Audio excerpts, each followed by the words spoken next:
हम शालिनी तिवारी रउरा लोग के एगो बीच सोहर सुनावे जा रहल बानी। ओकरा के एक बेर जरूर सुनब जा, अच्छा लगी। तो बहुत पुराना सोहर ह। त लंका भइले भोले रावणवा, सुन हो राजा दशरथ हो।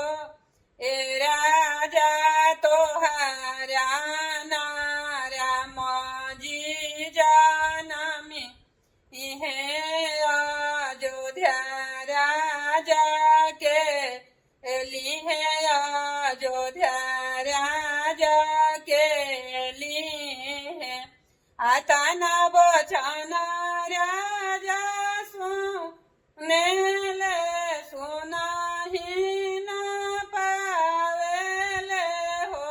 ए लाला ना गोड़े मुड़ी तनाले चादरी, या सुतेले घरवा बंसहार।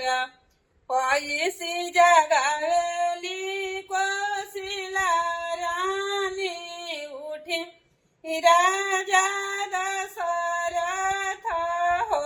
ए राजा उठी के करी दतुवनिया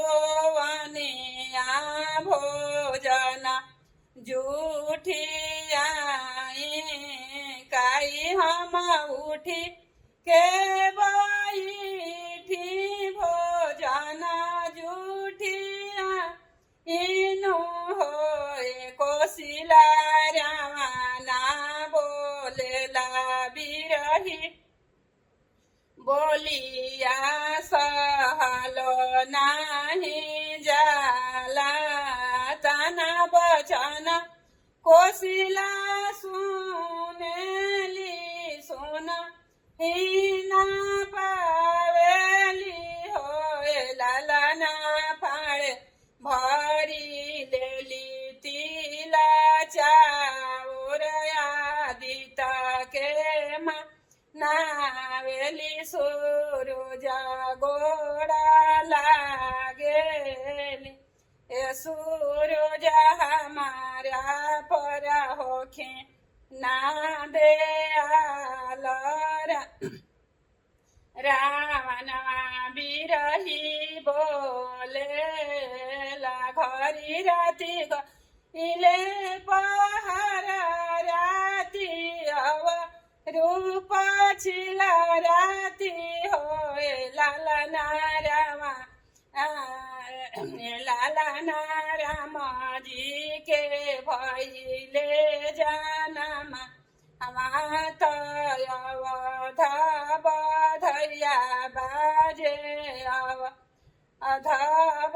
लाला ना रावणा गिरेला मोरो छा, आई दुश्मनवा हमारो जन्म ले ले आसनवा, हमारो जन्म ले ले।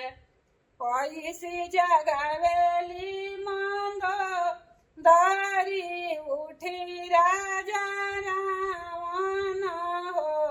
रावण काहे तोहरा परे विषमादत, राम के जनम सुन के राम के करही 1.25 लाख बेटा, 1.25 लाख तीनू हो। राजा जे करही कुंभकर्ण भैया अकेले, राम का करी है मरी जाइ है 100 लाख बेटा, 1.25 लाख तीनू हो। मंदोदरी मरी जाइ है कुंभकर्ण भैया अकेले, राम जीती जाइ है।